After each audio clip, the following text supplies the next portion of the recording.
Rasulullah Muhammad ibn Abdullah wa ala alihi wa sahbihi wa mawalah wa la hawla wa la quwwata illa billah. Allahumma salli wa sallim ala sayyidina Muhammadin miftahi babi rahmatillah hadada ma fi ilmillah salatan wa salaman daimain bidawa mulkillah wa la hawla wa la quwwata illa billah. Amma ba'du, hadratal mukarramin, para habaib, para alim ulama, para asatid, para tokoh masyarakat, wabil khusus yang hadir di tengah-tengah kita,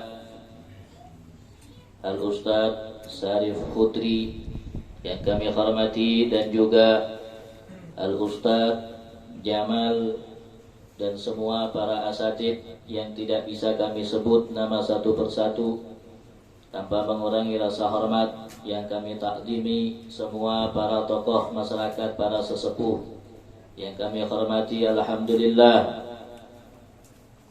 itu yang pantas kita ucapkan atas syukur kita kepada Allah Subhanahu wa ta'ala. Di malam hari ini kita bisa berkumpul kembali dengan pembacaan Maulidur Rasul sallallahu alaihi wa alihi wasallam. Mudah-mudahan apa yang kita lakukan pada malam hari ini menjadi jembatan bagi kita keselamatan di akhirat ketika kita kembali kepada Allah Subhanahu wa taala. Salawat berserta salam kita haturkan kepada baginda kita Nabi besar Muhammad sallallahu alaihi wa alihi wasallam. Karena berkat beliaulah kita bisa mengetahui mana yang hak dan mana yang batil. Karena berkat beliaulah kita bisa mengetahui mana yang halal dan juga mana yang haram, yang berada di dalam kegelapan menuju kepada jalan terang menderang, yaitu adalah Islam dan iman. Para hadirin yang dimuliakan oleh Allah Subhanahu wa taala, jadi di sini kami sengaja untuk duduk. Sekarang biasanya pidato berdiri, maka lebih santai lagi. Kita sekarang adalah kita cuma bincang-bincang biasa seperti halnya dalam kalam-kalam hikmah. Akan tapi insyaallah semuanya akan membawa di dalam keberkahan. Amin Allahumma amin. Maka Allah Subhanahu wa taala berfirman di dalam Al-Qur'an, wal takum minkum ummatun yad'u ilal khair wa ya'muruna bil ma'ruf wa yanhauna 'anil munkar ulaika humul muflihun. Maka di sini Allah Subhanahu wa taala di dalam firman-Nya, maka jadilah kita wal takum minkum ummatun yad'u, umat yang mengajak ilallah, yaitu adalah ummatun yad'u ilal khair, mengajak kepada kebaikan. Di sini Allah Subhanahu wa taala yaitu adalah dengan memerintahkan pada kita untuk mengajak kepada jalan kebaikan. Apabila tidak baik berarti tidak usah diajak. Dengan cara bagaimana? Yaitu adalah amar ma'ruf anil munkar. Maka amar ma'ruf nahi mungkar, di sini berbagai macam cara orang di dalam amar ma'ruf nahi mungkar. Kadang orang dengan membawa amar ma'ruf nahi mungkar yaitu dengan segala cara. Padahal di sini terdapat cara yang mana kalau di dalam para salafun saleh mengatakan amar ma'ruf nahi mungkar bil ma'ruf, yaitu adalah mengajak kepada kebaikan dan mencegah kepada kejelekan dengan cara yang baik, bukan dengan segala cara harus dilakukan. Maka dalam amar ma'ruf nahi mungkar, maka orang yang sesuai dengan jalan Ar-Rasul sallallahu alaihi wa alihi wasallam, maka mereka akan mendapatkan ulaika humul muflihun, maka mereka akan mendapatkan orang yang menjadi orang yang beruntung. Jadi kalau berjalan di jalan ini, maka kita akan menjadi orang yang beruntung. Bagaimana di sini adalah cara yang diridhoi oleh Allah Subhanahu wa taala, dan bagaimana Ar-Rasul sallallahu alaihi wasallam di dalam menyampaikan syariat-syariat Allah tentang agama-agama Allah, maka semua menampakkan yaitu dengan cara yang baik. Tidak ada kekerasan sedikit pun yang dilakukan oleh Ar-Rasul sallallahu alaihi wasallam, maka semuanya dengan hikmah. Sehingga Allah Subhanahu wa taala juga memberikan cara bagaimana ud'u ila rabbika bil hikmah wa mau'izatul hasanah wajadilhum billati hiya ahsan. Maka Allah Subhanahu wa taala berfirman juga, ajaklah kepada jalan Allah Subhanahu wa taala, pertama cara dengan hikmah. Maka hikmah di sini adalah semuanya mengandung semuanya di dalam kebaikan. Tanpa berbicara maka orang bisa memahami. Maka itu disebut dengan hikmah. Dengan hikmah di sini adalah dengan perilaku. Maka perilaku itu adalah lebih sulit daripada kita dengan cara menyampaikan. Menyampaikan itu mudah, akan tetapi dengan perilaku di situ adalah sangat repot. Dan sebagian kita sudah menyaksikan kepada orang-orang yang sudah bisa menyampaikan dakwah dengan hikmah. Dia bukan orang yang ahli pidato misalnya. Dia juga bukan orang yang hebat di dalam pidatonya, akan tetapi banyak orang yang sadar dengan berkumpul bersamanya, kemudian dia bisa menyebut nama Allah Subhanahu wa taala. Kemudian dia menjadi akhlak yang baik. Kemudian dia menjadi orang yang baik, bahkan tertingkat dalam kebaikannya, bahkan sampai mendapatkan kelezatan di dalam menyebut nama Allah Subhanahu wa taala. Itu bukan dari pidatonya, akan tetapi di dalam hikmah. Kemudian yang kedua, ini cara yang diperintahkan oleh Allah Subhanahu wa taala dengan, yaitu adalah wa mau'izatul hasanah. Dengan berpidato dengan cara yang baik. Kalau pidato tidak baik, gak usah dibawa di dalam pidato. Karena seseorang yang sudah melakukan ajakan-ajakan di dalam dakwah Rasul sallallahu alaihi wasallam, ini adalah merupakan dakwah di sini adalah pentas dari pentasnya Rasul sallallahu alaihi wasallam. Maka jangan kemudian bawa perkara-perkara yang tidak baik ke dalam pentas Rasul sallallahu alaihi wasallam. Jangan kemudian bawa-bawa hal-hal yang dilarang di dalam pentas Rasul sallallahu alaihi wasallam, seperti riba, seperti mencaci, seperti halnya di situ adalah memprovokasi. Maka sama sekali tidak ada di dalam pentas Rasul sallallahu alaihi wasallam. Dengan bagaimanapun, dengan cara bagaimanapun, kita mempunyai cara yang disebut dengan manhajud dakwah. Dengan cara mendakwah sampai terakhir di dalam perintah Allah Subhanahu wa taala, wajadilhum billati hiya ahsan. Maka di situ adalah dengan cara mujadalah di situ berdebat, akan tetapi di sini oleh Allah Subhanahu wa taala dipertegas wajadilhum billati hiya ahsan. Maka di situ adalah supaya kita berdebat dengan sebaik-baik perdebatan. Sehingga kalau kita baca di dalam kitab dari Al-Imam Al-Habib Abdullah bin Alul Haddad di dalam risalahnya, ketika beliau mengungkapkan tentang ayat ini, maka tidak menyebutkan dengan wajadilhum billati hiya ahsan. Kenapa di sini mujadalah? Dalam perdebatan di sini kok tidak dipakai? Tidak begitu dipakai. Dikarenakan betapa sulitnya seseorang di dalam berdebat, di situ pasti mengandung di dalam permusuhan. Antara kalah dan menang, antara sakit hati dan tidaknya. Makanya ketika mujadalah kemudian sangat dihindari. Kenapa? Karena takut mengandung ghil, penyakit di dalam hati, sehingga akhirnya bukan nambah di dalam kerukunan dan kebaikan, justru malah menambah perpecahan. Sedangkan tujuan di dalam utama di dalam dakwah di sini adalah untuk mempersatukan. Allah Subhanahu wa taala menegaskan wa'tasimu bihablillahi jami'a wa la tafarraqu. Ini adalah tujuan utama di dalam dakwah, untuk mempersatukan. Kemudian dengan cara pidato kita kemudian mempecahkan. Lantas itu adalah cara siapa? Dengan alasan apa kita kemudian memecahkan umat? Sedangkan Rasulullah ingin mempersatukan. Beratus-ratus tahun dari kaum Khazraj dan juga kaum Aus di situ adalah beratus-ratus tahun dia adalah bermusuhan, tapi ketika datang Rasulullah, mereka bisa dipersatukan oleh Rasul sallallahu alaihi wasallam. Maka itu adalah tujuan utama di dalam dakwah. Lantas bagaimana apabila di situ adalah sampai memperpecah belah, apalagi dalam memprovokasi? Maka itu adalah bukan dari ajaran Rasul sallallahu alaihi wasallam. Kita lihat bagaimana ulama-ulama terdahulu di dalam menasihati kita mempunyai cara-cara. Sampai di dalam kitab Da'watul Tamah dari Al-Imam Habib Abdullah bin Haddad itu dijelaskan dengan berbagai macam untuk berdakwah kita mengajak orang kepada jalan Allah Subhanahu wa taala, mulai dari yang kecil sampai yang besar, mulai dari yang kaya, dari yang miskin, dari pejabat dan juga bukan pejabat. Maka semuanya di situ dibahas, maka inti semua di dalamnya di situ dengan cara lemah lembut. Ketika di situ ada cara, ketika ada seseorang kita mendatangi orang miskin, ingin menasehati orang miskin, maka kemudian jangan langsung kita mengatakan, ayo kita sholat, kita zakat. Ini orang miskin diajak zakat. Ya. Apalagi di sini orang miskin, di situ adalah lagi kelaparan, sibuk di dalam urusan dunia, kita sudah dikerasi. Maka bukan tambah di situ adalah di dalam mendekatkan kepada Allah, justru akan menjauh. Bagaimana di sini di zaman Harun ar-Rasyid? Di zaman Harun ar-Rasyid ada salah satu ulama yang dia datang kepada Harun ar-Rasyid dan mengatakan, saya datang kepada engkau ingin menasehati dengan secara keras. Padahal di saat itu adalah Harun ar-Rasyid termasuk dalam pemimpin Islam di saat itu.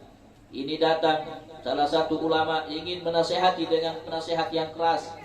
Maka apa yang dikatakan oleh Harun ar-Rasyid? Oh, jangan dulu engkau menasehati.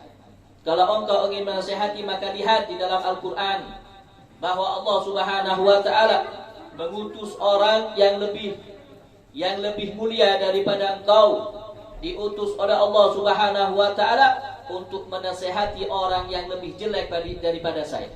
Itu disebutkan dalam Al-Quran, wa qula lahu qawlan layyina. Maka suruh dengan berkata dengan kata-kata layyin. Kata-kata layyin di sini adalah kata selembut-lembut di dalam perkataan. Siapa yang dimaksud oleh Harun ar-Rasyid? Yang dimaksud adalah oleh Harun ar-Rasyid, yaitu adalah Allah Subhanahu wa ta'ala memerintahkan kepada Nabi Musa yang lebih mulia, dia seorang utusan Allah, pastinya lebih mulia daripada orang yang datang tadi kepada Harun ar-Rasyid, yang diperintahkan oleh Allah kepada Fir'aun. Yang jelas Fir'aun adalah yang mengaku Tuhan, lebih jelek daripada Harun ar-Rasyid. Itu Allah masih memerintahkan dengan kata-kata faqula lahu qawlan layyina. Dengan kata-kata layyin, dengan kata-kata lemah lembut.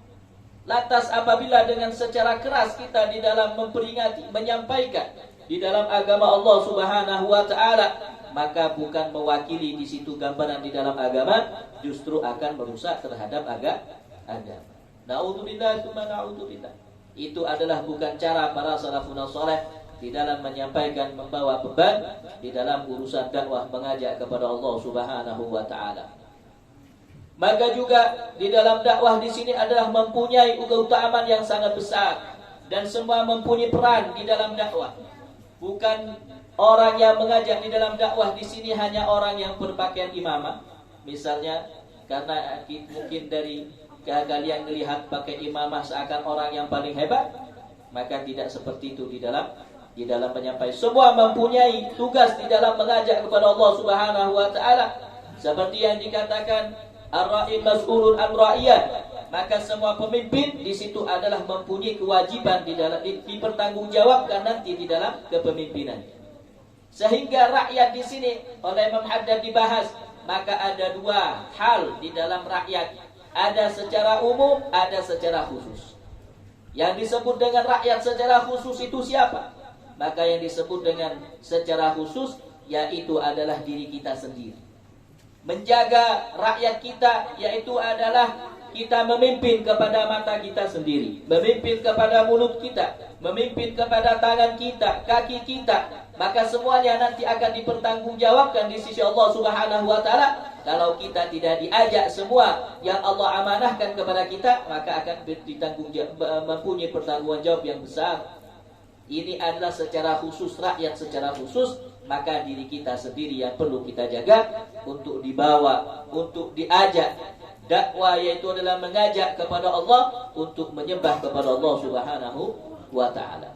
Terus secara umum bagaimana? Secara umum itu bukan orang lain, bukan orang yang jauh di sana, bukan. Akan tetapi secara umum yaitu adalah orang yang paling dekat hubungan dengan kita, yaitu adalah istri kita dan juga adalah anak-anak kita. Seandainya seseorang ini sudah mencapai di dalam perintah Allah Subhanahu wa ta'ala, mungkin kita para ulama tidak usah jauh-jauh kita datang, melainkan karena orang sudah mengajak di dalam amanahnya, memenuhi tentang amanahnya, yaitu menjaga dirinya dan juga kepada keluarga-keluarganya di dalam kedamaian, di dalam beribadah hak-haknya kepada Allah Subhanahu wa taala. Maka di dalam dakwah di sini, apakah pahala yang didapatkan orang yang berdakwah kepada keluarga, kepada tetangga, apakah sama dengan keutamaan orang-orang yang sudah mengajak dengan secara umum misalnya? Maka di situ tidak akan pernah berkurang di dalam keutamaan. Sampai kata Imam kata Habib Adi Habsyi, dakwatu ilallah maka aqwa'ur rukun ittisalu lil Habib Muhammad sallallahu alaihi wa alihi wasallam. Maka mengajak kepada Allah Subhanahu wa taala itu adalah paling kuatnya untuk sambungan menuju kepada Ar-Rasul sallallahu alaihi wasallam. Maka itu adalah dengan cara mengajak kepada Allah Subhanahu wa taala. Jadi tidak harus kita menunggu di atas pentas itu dikatakan dakwah. Tidak harus di situ harus at-takbir akbar itu dikatakan dakwah. Akan tetapi semua ini adalah yang mengajak kepada Allah Subhanahu wa taala, maka juga mendapatkan keutamaan seperti yang dijanjikan oleh Allah dan juga Rasul. Maka semuanya juga yang mempunyai hubungan, yang membantu juga di dalam urusan dakwah, maka semuanya akan mendapatkan keutamaan. Maka kita lihat seperti halnya istri tercintanya Rasul sallallahu alaihi wasallam, yaitu Sayyidah Khadijah. Apa yang didapatkan kemuliaan sehingga beliau Sayyidah Khadijah istri dari Rasul sallallahu alaihi wasallam itu mendapatkan salam dari Allah dan malaikat Jibril. Di saat Sayyidah Khadijah hendak datang kepada Rasul sallallahu alaihi wasallam dengan membawa makanan di saat Rasul sallallahu alaihi wasallam ada di gua, maka kemudian malaikat Jibril datang dan memberikan kabar kepada Rasul sallallahu alaihi wasallam, "Ya Rasulullah, sebentar lagi Khadijah akan datang. Maka sampaikan salam dariku dan dari Allah Subhanahu wa taala." Apa yang diperbuat oleh Sayyidah Khadijah sehingga mendapatkan kemuliaan seperti itu? Apakah ibadahnya dengan sekali sholat harus 1000 rakaat? Apakah 1.000.000 rakaat Sayyidah Khadijah? Maka tidak. Sama apa yang diperintahkan oleh Rasulullah, maka itu adalah yang dilakukan oleh Sayyidah Khadijah. Tidak ada yang khusus. Semuanya syariat yang diperintahkan oleh Allah kepada umatnya, maka mempunyai hak yang sama. Tapi kenapa mempunyai Sayyidah Khadijah mendapatkan kemuliaan yang lebih besar daripada kita? Karena sepenuhnya Sayyidah Khadijah membantu di dalam semua fasilitas di dalam dakwah Ar-Rasul sallallahu alaihi wasallam. Maka mempunyai kemuliaan orang-orang yang memberikan jalan di dalam dakwah sehingganya orang bisa mengingat kepada Allah, maka itu juga mendapatkan pahala apa yang dilakukan oleh orang yang beribadah kepada Allah Subhanahu wa taala. Maka di sini kami ucapkan banyak-banyak terima kasih, jazakallah khair kepada semua para asatid, juga khususnya kepada ikhwan akhwat yang telah memberikan kami jalan untuk bisa menyampaikan sedikit di dalam peran agama, menjelaskan sedikit sesuai dengan pemahaman kami terhadap agama.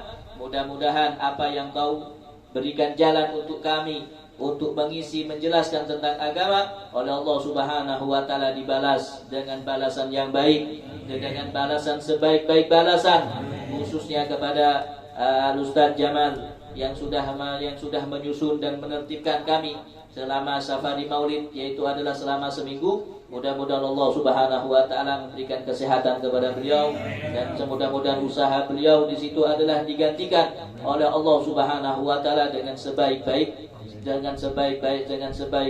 balasan. Para hadirin, ikhwan akhwat yang dimuliakan oleh Allah Subhanahu wa taala, maka kita juga bisa mengingat sedikit bagaimana di dalam peran gurunda kita, yaitu adalah Habib Haidar bin Muhsin Al-Hindwan. Kita bisa menyaksikan kepada beliau bagaimana mendapatkan kemuliaan beliau, yaitu adalah di dalam dakwahnya mereka. Di dalam dakwahnya beliau di situ adalah nampak kepada kita bahwa beliau mendapatkan kemuliaan itu semuanya dikarenakan mengajak seseorang karena kepada jalan Allah Subhanahu wa taala. Sehingga beliau di situ adalah mendapatkan kemuliaan, yaitu adalah sampai diakui kemudian di situ oleh gurunya, yaitu adalah Habib Umar bin Hafidh bin Syekh Abu Bakar bin Salim. Maka dulu beliau di saat duduk bersama kami, yaitu adalah ketika ada temannya yang wafat duluan, yaitu adalah Habib Mundir Al-Musawwa. Maka beliau ketika itu ada di Hadramut dan menyaksikan langsung bagaimana doanya Habib Umar kepada Habib Mundir. Maka ketika pulang beliau, maka di saat duduk-duduk, maka beliau mengatakan betapa beruntungnya murid yang wafat kemudian gurunya masih ada, didoakan betul sama gurunya ada di dunia. Itu yang diinginkan oleh beliau. Maka doa itu ternyata dikabulkan oleh Allah Subhanahu wa taala, sehingga beliau wafat masih gurunya ada dan ditampakkan oleh gurunya di dalam kemuliaan.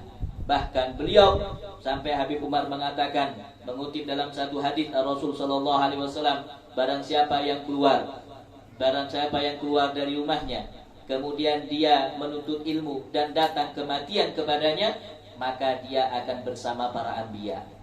Dia akan bersama para anbiya, satu jajar dengan para anbiya. Dan bagaimana kemudian seseorang itu keluar dari rumahnya bukan menuntut ilmu, akan tetapi mengajarkan ilmu, dan dia mati dengan keadaan seperti itu, maka insya Allah Allah akan lebih tinggi lagi derajat oleh Allah Subhanahu wa ta'ala, akan diangkatnya.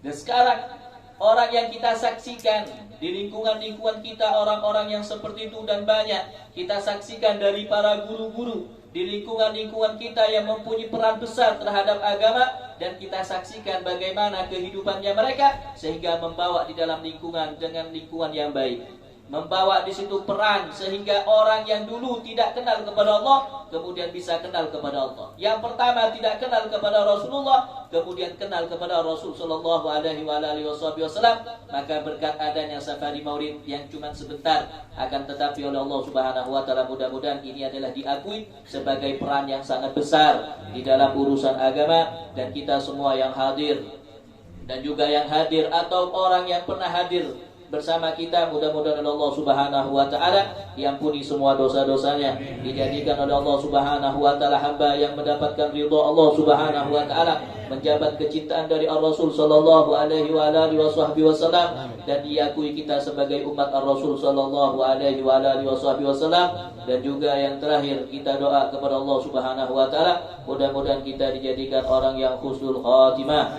ditentukan oleh Allah kita semua dicatat sebagai ahli surga Allah, bertetangga dengan orang-orang yang saleh, bertetangga dengan para anbiya, bertetangga dengan Ar-Rasul sallallahu alaihi wasallam. Mungkin cuma ini yang bisa kami sampaikan, kurang lebihnya dari awal sampai akhir apabila ada kesalahan mohon maaf akhiran. Assalamualaikum warahmatullahi wabarakatuh.